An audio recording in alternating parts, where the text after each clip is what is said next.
اعوذ باللہ من الشیطان الرجیم بسم اللہ الرحمن الرحیم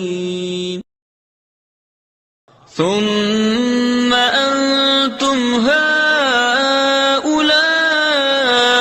تقتلون انفسکم وتخرجون فریقا منکم من دیارهم تظاهرون عليهم بالإثم والعدوان وإن يأتوكم أسارى تفادوهم وهو محرم عليكم إخراجهم.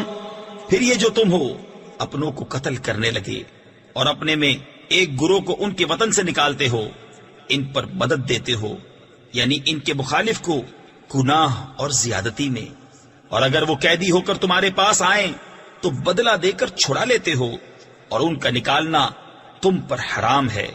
افتؤمنون ببعض الكتاب وتكفرون ببعض فما جزاء من يفعل ذلك منكم إلا خزي في الحياة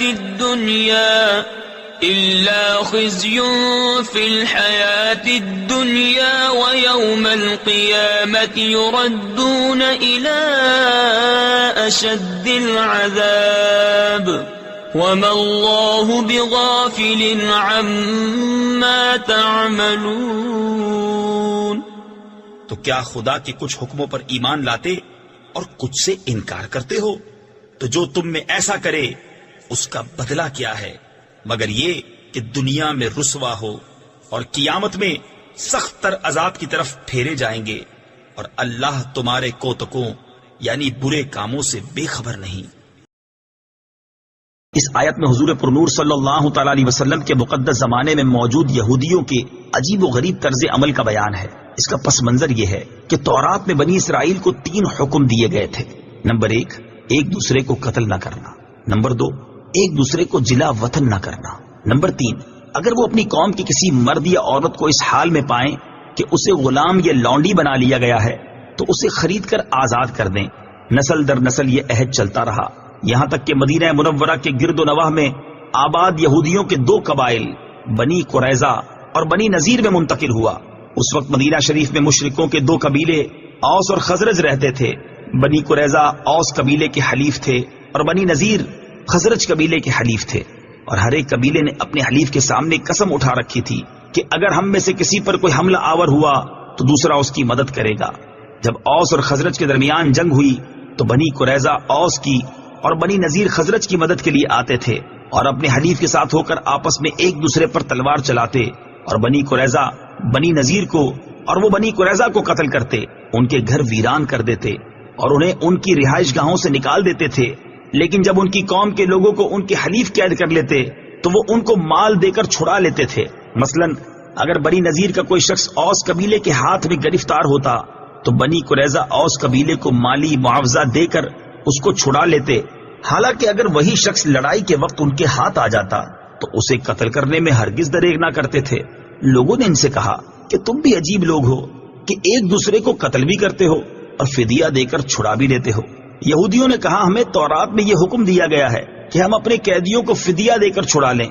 اس پر ان سے کہا گیا کہ پھر تم ایک دوسرے کو قتل کیوں کرتے ہو، حالانکہ تورات میں تمہیں اس چیز سے بھی تو منع کیا گیا ہے. یہودیوں نے کہا جنگ کے دوران ایک دوسرے کو قتل کرنے سے اگرچہ ہمارا اللہ تعالیٰ کے ساتھ کیا ہوا عہد ٹوٹ جاتا ہے، لیکن ہمیں اس بات سے شرم آتی ہے کہ ہمارے حلیف ذلیل ہوں، کیونکہ اگر ہم نے ایک دوسرے کو قتل اور جلا وطن نہ کیا تو اس میں ہمارے حلیفوں کی ذلت ہے، اور چونکہ فدیہ دے کر چھڑا لینے میں ان کی ذلت نہیں ہے اس لیے ہم اس عہد کو پورا کر دیتے ہیں.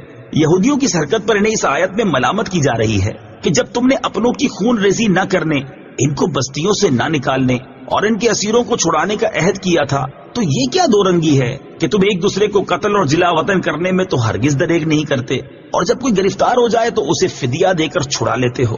اور جن باتوں کا تم نے عہد کیا تھا ان میں سے کچھ باتوں کو ماننا اور کچھ کو نہ ماننا کیا معنی رکھتا ہے؟ جب تم ایک دوسرے کو قتل اور جلا وطن کرنے سے باز نہ رہے تو تم نے عہد شکنی کی اور حرام کے مرتکب ہوئے. افتؤمنون ببعض الکتاب، کیا کتاب کے کچھ حصے پر ایمان رکھتے ہو؟ بنی اسرائیل کا عملی ایمان ناقص تھا کہ کچھ حصے پر عمل کرتے تھے اور کچھ پر نہیں۔ اس پر فرمایا گیا کہ کیا تم کتاب کے کچھ حصے پر ایمان رکھتے ہو اور کچھ سے انکار کرتے ہو؟ اس آیت سے معلوم ہوا کہ شریعت کے تمام احکام پر ایمان رکھنا ضروری ہے اور تمام ضروری احکام پر عمل کرنا بھی ضروری ہے۔ کوئی شخص کسی وقت بھی شریعت کی پابندی سے آزاد نہیں ہو سکتا، اور خود کو طریقت کا نام لے کر یا کسی بھی طریقے سے شریعت سے آزاد کہنے والے کافر ہیں۔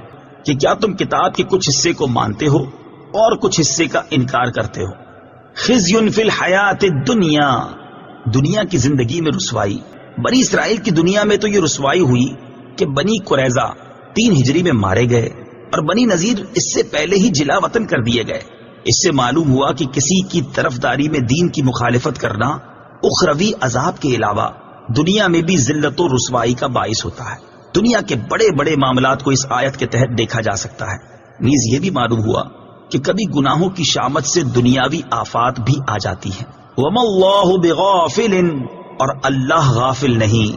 اس طرح کی آیات جن میں یہ مفہوم ہو کہ اللہ تعالیٰ تمہارے اعمال سے غافل نہیں، ان میں نافرمانوں کے لیے شدید وعید ہوتی ہے کہ اللہ تعالیٰ تمہارے افعال سے بے خبر نہیں ہے، تمہاری نافرمانیوں پر شدید عذاب دے گا۔